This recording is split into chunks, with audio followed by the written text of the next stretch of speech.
Right, hello and welcome. So today we are going to be talking about Vision Gran Turismo vehicles. I know it's not a topic or something that the player base actually likes, and that's why we're going to talk about it, and we are going to discuss the problem with Vision Gran Turismo vehicles. So I made the decision, to just ask the community and find out why do they not like Vision Gran Turismo vehicles. And honestly, the answers I got back were not as expected, because majority of people were actually saying they don't actually find them that bad, but they did bring up some valid points as to why they don't like Vision Gran Turismo vehicles. Now when I say Vision Gran Turismo vehicles, what is that? So Kaz came up with a question for car manufacturers, and that is, would you design your rendition of the ideal GT car for us? GT as in Gran Turismo, which began the project to celebrate 15 years of Gran Turismo, and Mercedes-Benz was the first to actually jump on board and release the Mercedes-Benz AMG Vision GT. So Kaz partners with these different brands, these different manufacturers, to just come up with the idea or future plan of where that manufacturer sees the future of cars being. So how far in the future you want your car to be, that's completely up to the manufacturer. And we see that's how some brands are actually very far ahead and almost unrealistic. And that's what leads me into the first problem: the unrealistic nature of these vehicles. Now if we look at the Dodge Tomahawk, for example, that is the biggest one that I'm gonna keep mentioning, because that vehicle is extremely lightweight, extremely powerful. I mean, you're able to do over 600 kilometers per hour. Just, it does not confine to the laws of physics. It is just completely so left field that it's never gonna exist, and it's just completely broken. With the Dodge Tomahawk Vision GT, it almost is on the line of a bit too cartoonish, a bit too futuristic, to a point where it's never gonna come to be. But if we look at other brands like BMW, for example, the BMW Vision GT came out or was released on May 14th, 2014. And you may look at the body styling of this vehicle and think to yourself, that actually looks quite a lot like the BMW M2. And that's because it's supposed to. Yes, the styling from the BMW Vision GT vehicle did give us an idea of what the M2 was going to be looking like, because the M2 was released in 2015. Well, announced or revealed in 2015. Then we also want to look at the Toyota FT1 Vision GT. Now everyone thought, what, this is the new Supra, this is really what the Supra is going to be like. And we actually see now that the Toyota Supra took design elements from the Toyota FT1 Vision GT vehicle and put it into production, and we ended up with the Mark V Toyota Supra. So when it comes to realistic builds, we see that, okay, even styling points of views, it is there. But then we also get Vision GT vehicles like the Copen Vision GT, which is the standard Daihatsu Copen with, I think, a body kit and a rear wing, and that was their Vision GT vehicle. So yes, we do have some realistic Vision GT vehicles, but we also have Vision GT vehicles that are completely left field. Now also another issue that was brought up is the category of Vision GT vehicles. With the amount of Vision GT cars that are currently in Gran Turismo 7, they can very easily group them into a single class, into a Vision GT class, because we already see that we do have special Vision GT events within the game.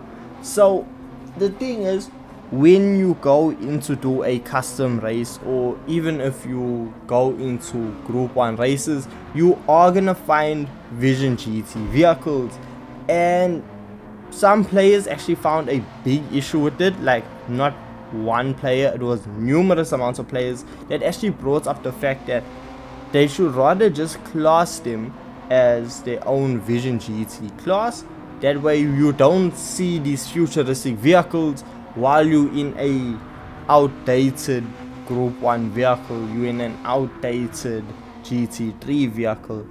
So they said about classing, but since we are talking about outdated GT1 and GT3 vehicles, the next issue is the fact that brands are willing to work with Gran Turismo to create these one-off or visionary ideas, but somehow Gran Turismo doesn't have the ability to bring new race cars for those brands. Let's look at Ferrari, for example, because we see the Ferrari Vision GT vehicle was actually released on the 23rd of December 2022, which is not so long ago. And the thing is, if brands like Ferrari come up with a Vision GT vehicle, why are we not able to get updated GT3 vehicles? For example, the 488 GT3 vehicle.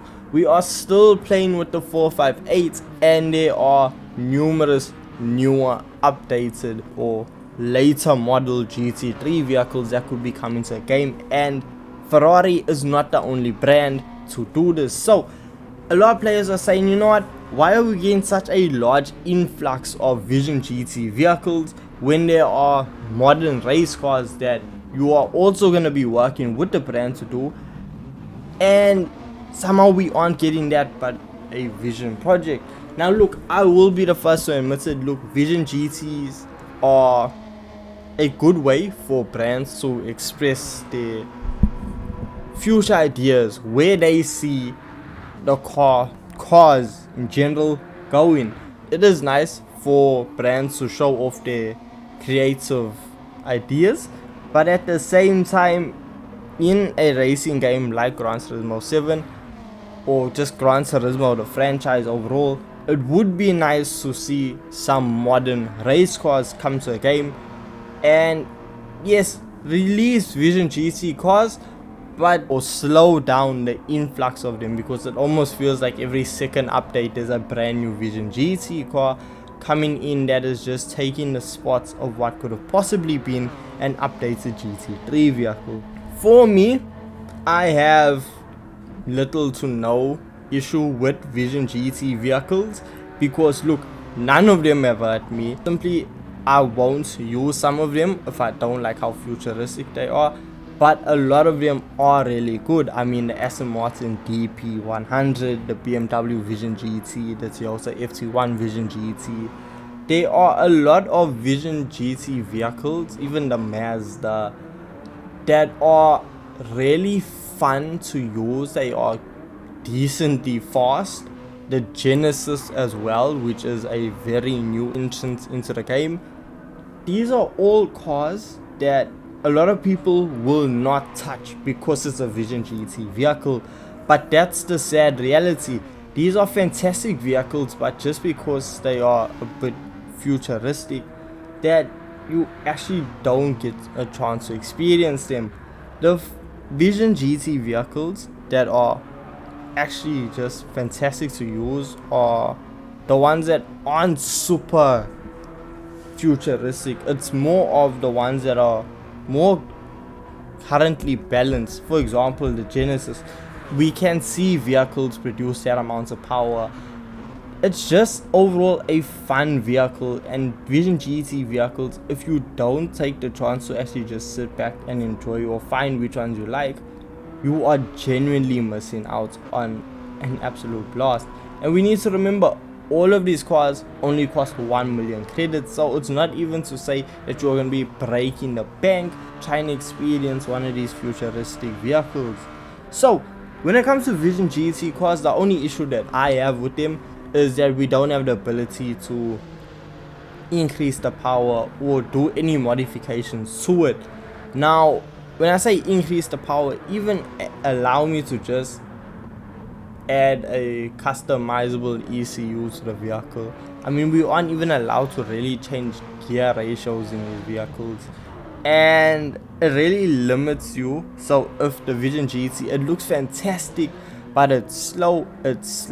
Look, Vision GTs, that's the only problem I have with them, is just the pure lack of supporting mods for these vehicles, but I understand, okay, this is their design, they won't want you to change the visual aspect of it, but dang, let me increase the power even just a little bit to just make it more of a competitive car so I can use it more. So yeah, this has just been my ramble or the problem with Vision GT vehicles. So let me know your thoughts in the comment section down below. Are you a fan of Vision GT vehicles? Are you just on the side of I'm not gonna touch them? All I wanna know is, I wanna hear your opinions, your thoughts on this topic in the comment section down below, and I will see you guys in the next Gran Turismo video. Peace.